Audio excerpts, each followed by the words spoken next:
답안지죠. 만점 조작. 이게 무슨 얘기인가 싶은데 일단 기사 같이 보겠습니다. 검, 위증교사 혐의 이재명의 상한선, 징역 3년 구형입니다. 아까 일면 소개에서 말씀을 드렸죠. 어제 검찰이 위증교사 혐의를 받고 있는 이재명 대표에 대해서 사실상 상한선 가장 높게 많이 줄 수 있는 형량으로 징역 3년을 구형을 했다라는 말씀을 드렸어요. 이재명 대표가 경기지사를 하고 있는 동안에 공직선거법 위반 재판에서 좀 허위로 증언을 해주십사라고 옆 사람을 좀 시켰다, 교사했다라는 혐의인 겁니다. 관련해서 그러면 왜 이렇게 검찰은 그럼 상한선 가장 줄 수 있는 최대치를 준 거야? 검찰의 이유는 이렇습니다. 같이 볼까요? 각종 범죄의 온상이 되는 텔레그램을 통해서 은밀히 본인의 주장을 보내는 등 수법이 주도 면밀하고 계획적이다. 그리고 수험생한테 답안지를 제공해서 만점을 받게 한 것처럼 본인이 주고 이대로 하세요라는 취지로 했다라는 겁니다. 재판부가 증언을 한치의 의심도 하지 않게 100% 완벽한 위증을 요구를 했다. 그러면서 이미 동종인 무고죄로 처벌 전력이 있는데 자숙하지 않았다. 반성은커녕 증거를 짜깁기 했다는 등 검찰의 정당한 수사를 폄훼했다. 고로 우리는 징역 3년, 감경 요소는 전혀 없고 가중만 있다. 그래서 3년을 줘야 된다라고 주장을 한다라는 겁니다. 근데 이걸 보면 장 변호사님 명확해요. 아까 보면 이거는 감경 요소는 전혀 없고 가중 요소만 있다. 그러니까 최대치 3년이다라고 지금 얘기를 하고 있습니다. 그러면 대법원 양형 기준의 가중 요소가 뭔지를 살펴보는 게 순리겠죠. 네. 가중 요소로 돼 있는 거는 일단 재판 결과에 영향을 미쳤어야 됩니다. 그 과거에 위증을 교사함으로써 본인이 무죄를 받게 됐다라는 거예요. 그럼 그 당시에 왜 무죄를 받았는지 판결문을 보면요. 증언 내용 때문에 무죄를 받은 게 아닙니다. 그 당시에 문제가 됐던 발언은 경기도지사 이제 선거 국면에서 내가 과거에 공무원 사칭죄로 벌금 전력이 이제 논란이 되니까요. 이 PD가 내가 검사라고 이야기를 했는데 내가 그 옆에 있다가 사실상 좀 누명을 쓴 측면이 있다. 그래서 난 억울하다. 재판부 봤을 때는요. 이 워딩 자체가 의견 표명이라고 봤던 거예요. 사실 적시가 아니라 허위 사실 적시가 아니라. 그래서 판결문에 무죄가 나왔던 겁니다. 판결에 이 증언이 당시에 교사를 당했던 증언이 이 영향을 미쳤다는 부분이 없어요. 그런데 가중 요소로 삼은 걸로 보는데 또 하나는 피지휘자에 대한 교사여야 돼요. 그냥 교사가 아닙니다. 그러니까 위증 교사는 따로 양형 기준이 있는 게 아니라 위증죄에 대한 양형 기준이 있거든요. 그 최대치가 3년이라는 거예요. 네. 그런데 교사를 한 경우에는 가중한다라는 구절이 있는데 그냥 교사가 아니라 피지휘자라는 건 법률적으로 엄격하게 구금자와 수감자, 뭐 교사와 학생 이 정도의 지휘 관계가 법률적으로 성립해야 됩니다. 이 김진성 씨라고 위증교사를 당했다는 사람은 그런 지위에 있던 사람이 아니에요. 뭐 사업과 관련해서 그래도 뭐 경기도지사 후보고 성남시장을 지냈으니까 영향하에 있었던 거 아니냐로는 가중 요소로 판단하면 안 되는 겁니다. 그런데 다 끌어모아서 3년. 그리고 이 녹취의 내용도요. 정말 스모킹 건이었으면 아마 저는 이재명 대표 당대표 재선 안 됐을 거라고 생각합니다. 처음에 국민의힘에서 이런 녹취가 스모킹 건으로 있다. 그 음성은 공개되기 전이었어요. 막 이 분위기를 몰아갑니다. 이게 법원에서 틀어졌죠. 박정훈 의원 국민의힘 의원 같은 경우에는 했는데 그게 스모킹 건이라고 보기 어려워요. 법률적인 쟁점이 있습니다. 네. 이거 3년 맞습니까? 검찰에 묻고 싶습니다. 지금 조목조목 말씀을 하셨는데 요지는 이거 가중 요소로 따질 수가 없는 사안을 가중이라고 하면서 3년을 줬다라는 지금 그 말씀을 하신 거예요. 네. 그래서 어제 이재명 대표의 변호사였었죠. 그래서 지금 현재 원내로 들어왔습니다. 박균택 의원, 이건태 의원이 이렇게 얘기를 했습니다. 들어보실까요? 그동안에 보도 듣도 못한 구형을 할 것이라고 예측하면서 아마 1년, 2년쯤 할까라고 예상을 했는데 3년인 걸 보고 깜짝 놀랐습니다. 무도한 구형을 한 것은 전략적 구형이라고 판단합니다. 사건에 자신이 없으니까 법원을 압박하기 위해서 전략적으로 양형기준법상 최고형을 구형한 것이라고 판단합니다. 그렇게 해서 어떻게 해서든지 유죄를 이끌어내려고 하는 것일 것입니다.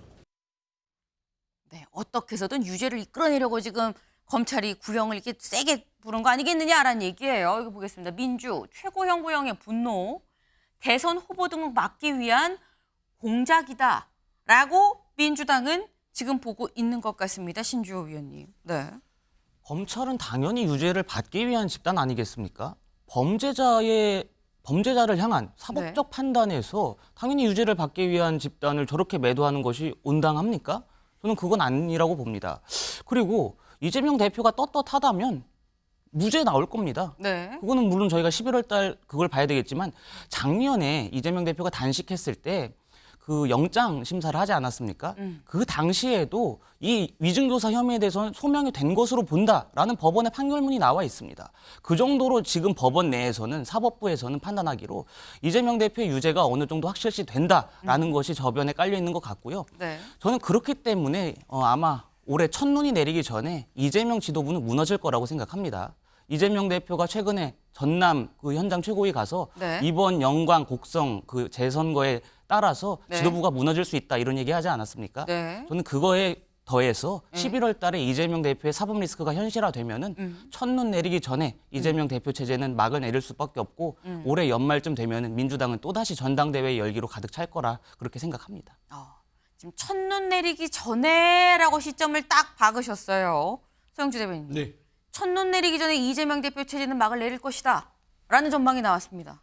뭐 이제 뭐 국민의힘이나 다른 이재명 대표를 비판하는 사람들 그런 생각을 하겠죠. 근데 1심에서 지금 현재 검찰이 기소한 내용들, 재판부가 제일 싫어하는 게 뭐냐면 어떤 피의자가 재판부에 대해서 거짓말을 하거나 속이거나 우롱하는 거 되게 굉장히 불쾌할 거 아닙니까? 근데 검찰도 마찬가지예요.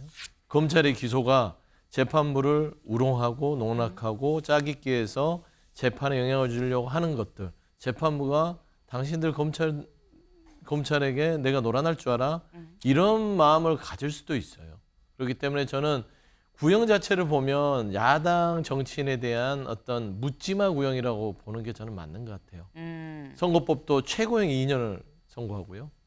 이것도 위증교사도 최고형 3년을 합니다. 그냥 보고 말 것도 없잖아요. 그냥 최고형을 갖다가 그냥 재판부에 던진 겁니다. 그래서 어떻게 해서든지 얻어만 걸려라. 제발 무죄라든지 실형에 가까운 게 피해가지는 말아라. 네. 이런 심정을 하는 검찰이 어디 있습니까? 저는 이재명 대표를 보면서 갑자기 또 그런 생각이 나요. 김건희 여사는 청탁을 했다는 사람이 있는데 최재형 목사가 아니야. 최재형 목사한테 청탁 아니라니까요. 말리는 검찰과.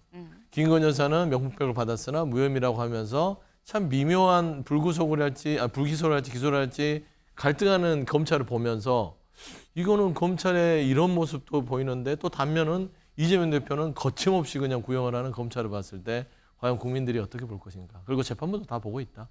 라는 차원에서는 그렇게까지 첫눈 오기 전에 그런 불협화음 없을 것이다. 그 생각합니다. 네. 지금 검찰이 오히려 짜깁기로 검찰이 굉장히 정치적인 의도를 가지고 법원에 이걸 내밀었을 때 오히려 법원이 뭐야. 이렇게 준 대로 나보고 좀 땅땅땅만 하라는 거야라고 기분 나빠할 수도 있다라는 말씀을 또 하셨어요. 근데 이게 지금 최상한 3년을 지금 검찰이 구형을 한 거죠. 아까 박균택 의원은 뭐라고 했느냐. 아니 앞에 선거법도 좀 세게 얘기하고 그래서 1년, 2년 정도는 예상을 했는데 3년 얘기해서 깜짝 놀랐어요 라고 얘기를 했죠. 근데 국민의힘의 주진우 의원은 이 정도 형량을 좀 예상을 했다고 합니다. 들어보실까요? 보통 위증죄는 최소 구형을 할 때 징역 1년을 많이 구형합니다. 최소인 경우에. 근데 그것도 자백하는 경우죠. 자백하고 반성하는 경우에 징역 1년을 구형하는데 제가 봤을 때는 이 사건에서 이재명 대표는 정말 집요하게 위증을 계속 교사하거든요. 여러 차례에 걸쳐서 이 위증을 한 김진성 씨한테 심지어 미리 진술서를 받고 그 진술서 내용을 좀 더 자세히 쓰도록 또 시키기도 합니다. 그런 점이 있기 때문에 저는 이재명 대표에 대해서 징역 2년 정도 구형이 될 것으로 예상을 하고 있습니다. 네, 주진우 의원도 검사 출신이죠. 근데 얘기를 잘 들어보면 이 사안이 중하다. 아주 중요합니다. 이런 계획적이에요. 이게 중요해요. 그래서 보통 1년 하는데 나는 2년을 봅니다. 라고 지금 얘기를 했어요. 근데 윤주진 의원님, 예. 검찰은 3년을 또 구형을 했거든요. 예. 저희가 좀 잊고 있는 게 네. 사실 이재명 대표 이건 팩트입니다. 전과 사범에 사실은 해당이 돼요. 이재명 대표가 과거에 무고죄라고 하는 죄를 또 좀 저지른 적이 있더라고요. 그래서 이 무고죄랑 위증교사를 상당히 동종전과로 본다고 합니다. 사실은 어떻게 좀 거짓임을 알고 허위임을 알면서도 허위를 이제 한 것이거든요. 그래서 저는 이러한 것들 좀 많이 영향을 미친 것 같고 제일 중요한 부분은 이재명 대표의 어떤 위증교사 혐의로 인해서 그 김진성 씨의 진술이 허위 진술이 나왔고 이 진술을 재판부가 믿어서 결국에는 선거법 무죄가 나왔고 이재명 대표가 지금까지 올 수 있게 된 겁니다. 정치적 경로를 지금까지 가져올 수 있게 된 거죠. 즉 검찰이 가장 주요하게 본 부분은 이 위증 교사로 인해서 결과적으로 사법부의 판단이 왜곡이 됐고 이 사법부의 왜곡이 됨으로써 이재명 대표가 상당한 정치적 이익을 얻었다는 것이죠. 그럼 이러한 일련의 과정을 봤을 때 과연 이것을 그냥 그대로 방치하게 되면 사법부로 얼마든지 이러한 위증을 통해서 조종해가지고 사법 질서를 혼란시킬 수 있다.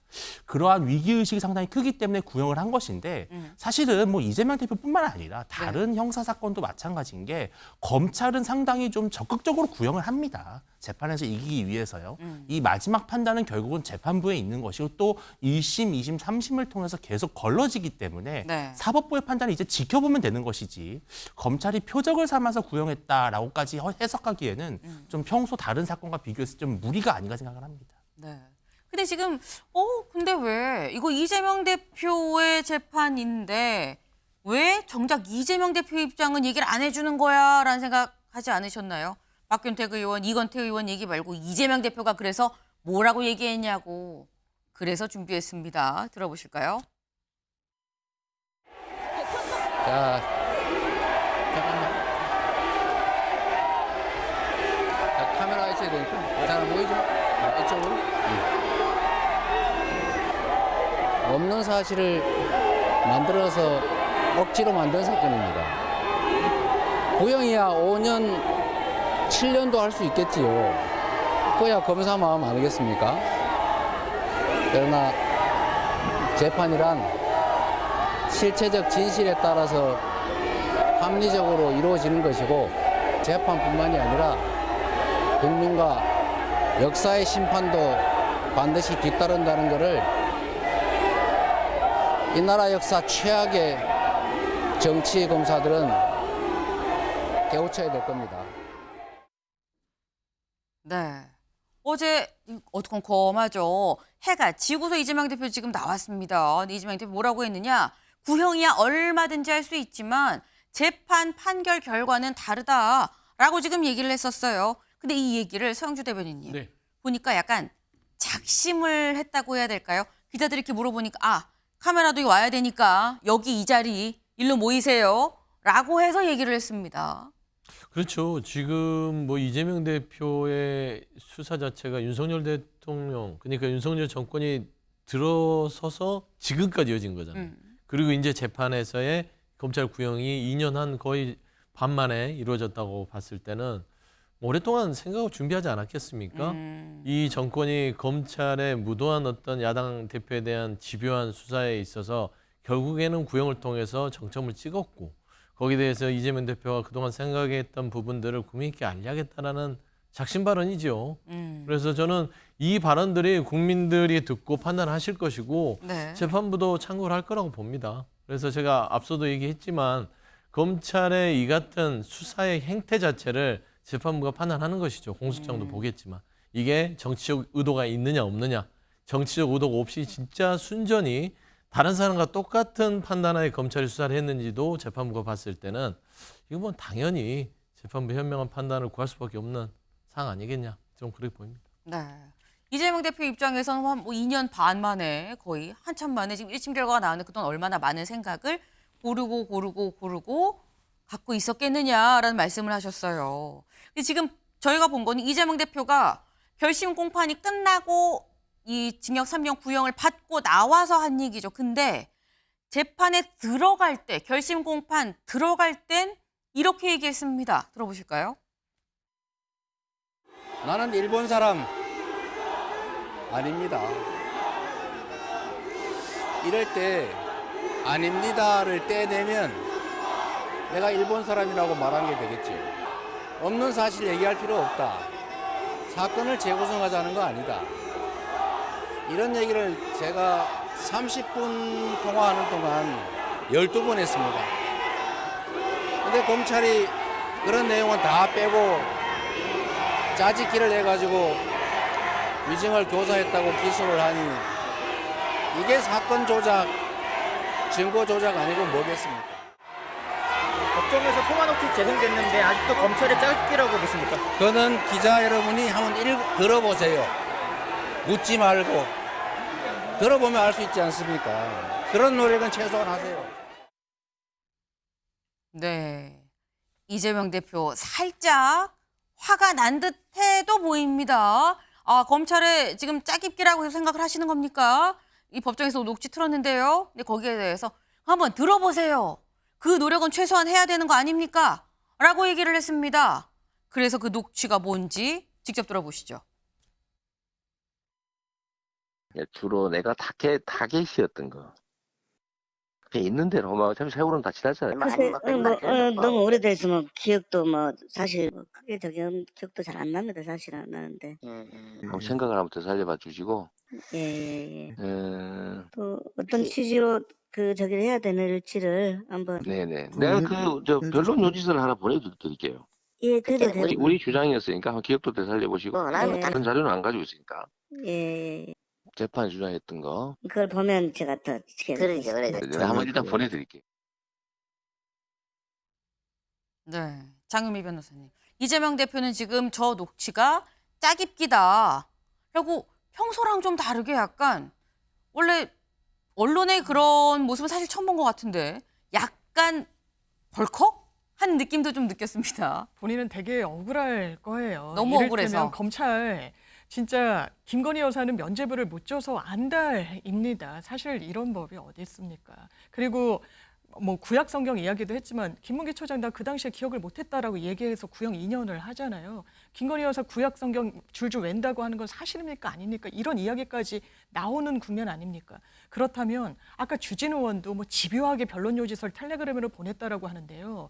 저희가 형사재판에선 증인신문이 진짜 중요합니다. 네. 근데 증인도 여러 스펙트럼이 있어요. 우리한테 우호적으로 하는지 적대적인지 거기에 따라서 변론 전략이 좀 달라집니다. 그래서 우호 증인이면 사실상 이 질문지까지도 먼저 제공을 해주는 경우도 있어요. 거짓말을 하라는 게 아닙니다. 법조인은 이게 세게 처벌받는 걸 너무 잘 알아요. 그래서 기억을 환기해달라고 지금도 이재명 대표가 녹취에서도 이야기하잖아요. 기억 환기용으로 우리가 가진 자료가 변론 요지서밖에 없으니까 보내겠다라고 합니다.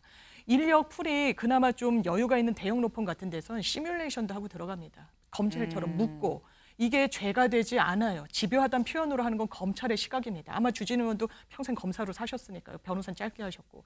그러면 전체적인 맥락, 저희가 기사가 명예훼손인지 아닌지도 한 줄 딱 떼서 하는 게 아닙니다. 전반적인 맥락의 허위성 이런 부분을 보는 거예요. 녹취도 마찬가지입니다. 검찰은 딱 하나 들은 내용이 있다면 그걸 좀 얘기해 다오라고 하는 부분이 위증이다. 이런 논리인데 네. 전반적인 취지에선 거의 10번 이상인가요? 기억나는 대로 얘기해달라.